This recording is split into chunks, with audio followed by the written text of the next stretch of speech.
Si Kabayan berjalan santai melewati pasar desa yang ramai, mengenakan pakaian Sunda sederhana. Di tengah keramaian dan teriakan keras para penjual, si Kabayan berhenti di depan seorang penjual sayur.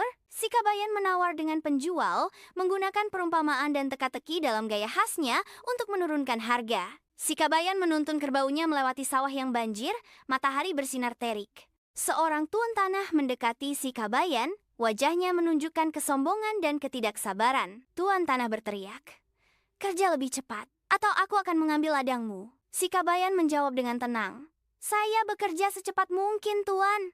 Mungkin jika matahari sedikit lebih dingin, kerbau akan lebih bersedia untuk bekerja sama." Tuan tanah kebingungan dan pergi dengan kesal. Si Kabayan dan Itoung berbagi makanan sederhana, tawa mereka memenuhi rumah kecil mereka yang rapi. Ketukan menghancurkan suasana hangat. Seorang pengemis datang meminta sedekah. Si Kabayan berbagi makanannya dengan pengemis. Itoung tersenyum melihat kedermawanannya.